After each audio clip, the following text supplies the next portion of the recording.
Ayan, so andito na po tayo sa part 2 ng staking of nodes. So ito na po yung dashboard ng aking kaibigan na i-stake natin. Ayan, so ito po yung dashboard sa C1. Ayan, kita nyo po dashboard sa C1. So ito po yung mag-a-appear sa unahan. Then ang gagawin po natin dito ay pupunta po tayo doon sa C-Store. Ayan, C-Store.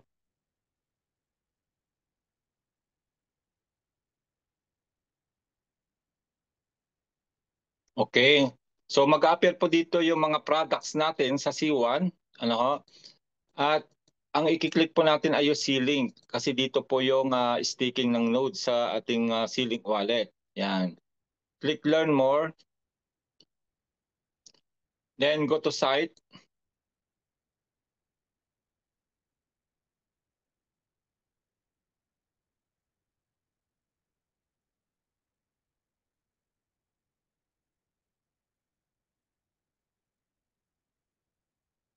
Okay, log in with C1.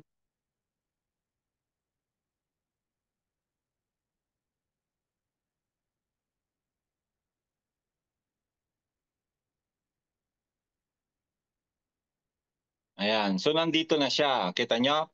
Nandito pa yung node, hindi pa siya nakiklaim. So ito na yung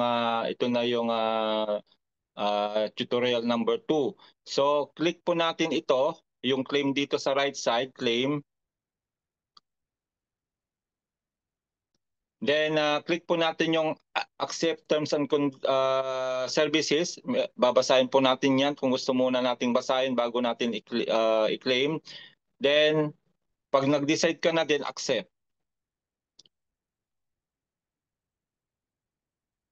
Okay, antayin lang po natin dito mag-success.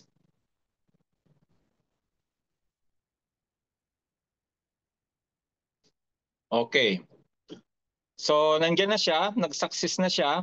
So dumiretso na siya kaagad sa staking, kasi nasa overview kanina, ngayon ay dumiretso na sa staking. So yung 10 node Nifty dito ay i-stake natin lahat. So i-click lang po natin yung maximum.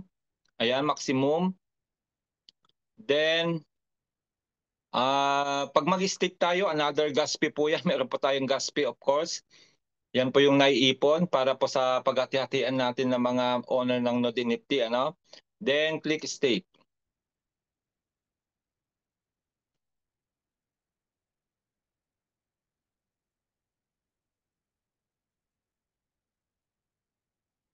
Yan, tayo lang po natin ito na matapos yung nag-iikot.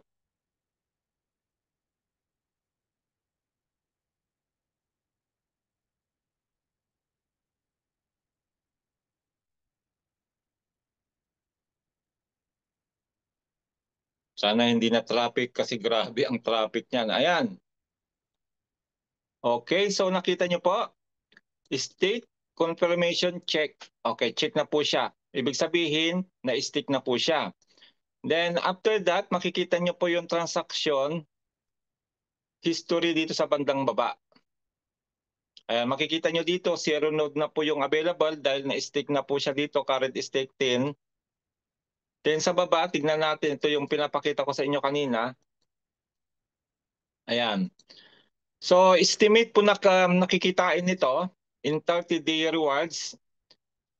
Pag natapos na po yung 21 days kasi po ay nag-run na po siya ng 9 days, estimate po niyan ay 675 CBIT. Grabe yun. 675 CBIT yung estimate na marireceive niyang reward after 21 days. Siyempre yung mga nauna, nag-stake nung first day ay mas malaki sa akin po ay 700 plus yung nakita ko doon sa akin. Pares lang 10 lang din po yung sa akin. Pero dahil nga nabilang ko rin yung family, so 30 po lahat yung sa aming family. So 700 plus, so around 2,000 mahigit na ano po, CBIT yung matatanggap po namin this month, after this epoch ends, yung 21 days na yan. So dito makikita po natin dito yung mga tinuro natin kanina. Currently stake 10 node. Ayan, kung gusto mo mag-stake more, kung meron ka pang available, click lang po natin yan. Then, grabe ito, nakalagay yung lifetime rewards. Lifetime rewards. Kaya congratulations sa lahat ng mga kabili ng Node. Out of 2 million Node NFT maximum supply ay kung kasama ka sa nakabili noon, congratulations kasi nga lifetime rewards daw po yung matatanggap natin. Grabe yon. Kaya kung may magbebenta, mag-abang kayo kasi hindi na po magbebenta ang company, hindi na magbebenta.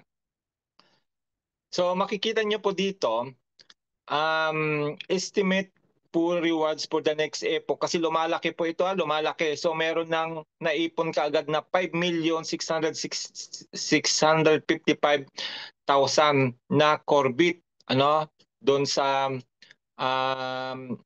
mga gas transactions na naipon, 9 days pa lang po yan, may 21 days pa. So yung current epoch po ngayon na paghati-hatian natin, ayan, ito na po yung transaction history nung in-stake natin ngayon. Ayan, 29 day unlocks in 29 days nakalagay diyan.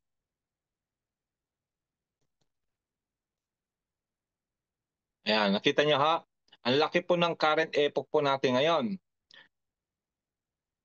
So ang current epoch po natin, this first month of staking ng node ay 20,500,000 CBIT. Yan po yung paghati-hatian natin ng mga node NFT owners. At take note, kakaunti pa kaya bilis-bilisan nyo. Out of 2 million, 2 million na NFT na binenta nila, 318,489 pa lang po ang nakapag-stake. Grabe naman yun. Ang dami pa.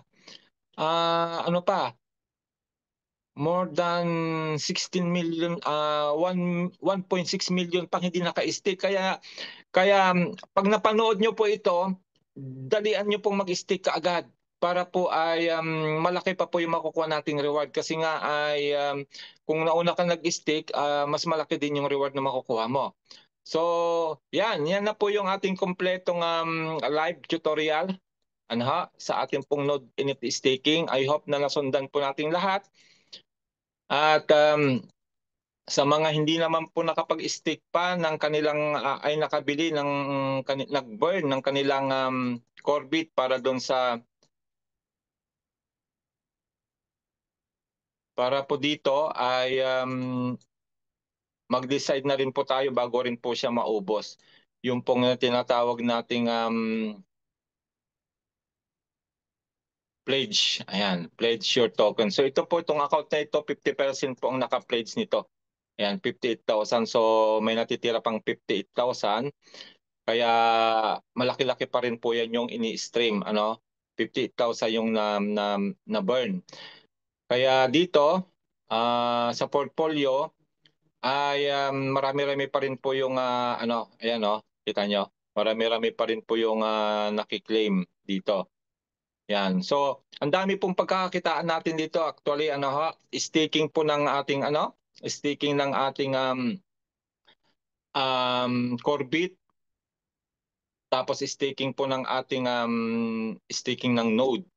Plus yung pledge pa po. Yung pledge naman po, ang makukuha naman po natin doon ay stable coin. Hindi po CBIT kundi stable coin ang ibibigay sa atin kasi yung mga ibo-burn po natin dito, yung ibo-burn po natin sa pledge ay papalitan po naman nila yan ng UNX NFT. NFT rin po. Then ganun din pong gagawin natin, i-stick din po natin yung UNX NFT doon naman po sa UNX wallet. Then ang ibibigay po doon ay stable coin, either USDC or USDT. Pero I believe mga USDT, po yan, TRC20 siguro yung ibibigay. Kaya ang dami po. Sabi ko nga sa inyo, ay magising na po tayong mga Pilipino, tayong pioneer. Dapat tayo po yung unang makinabang dito po sa mga benefit na nakukuha natin bilang mga pioneers. So again, salamat po sa lahat ng makakapanood nito at bilis-bilisan po natin mag-stake ng Node habang nakita nyo po 300,000 pa lang po yung nakakapag-stake. Kasi kahapon lang po ito binuksan. Yung iba hindi pa alam. Karamihan po hindi pa alam. Imagine mo, wala pa sa kalahati yung nakapag-stake. Kaya ayan, mag-stake na kayo. Pag napanood nyo ito, total na ituro naman na natin yung ating pong step by step na na pag-i-stake, kaya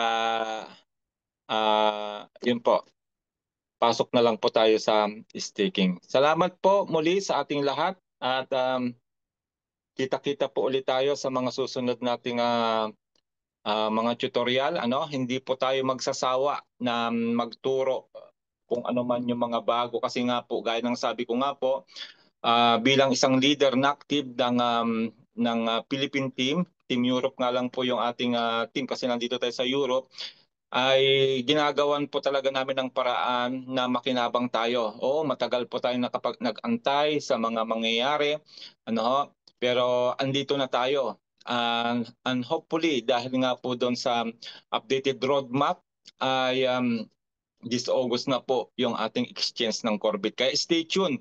Pag lumabas na po yung exchange ng Corbit, another tutorial po yan ituturo natin para po makita natin at mapakinabangan na rin yung mga Corbit token na naipon natin. Salamat po at kita-kita po muli tayo sa mga next tutorial video. God bless po sa ating lahat.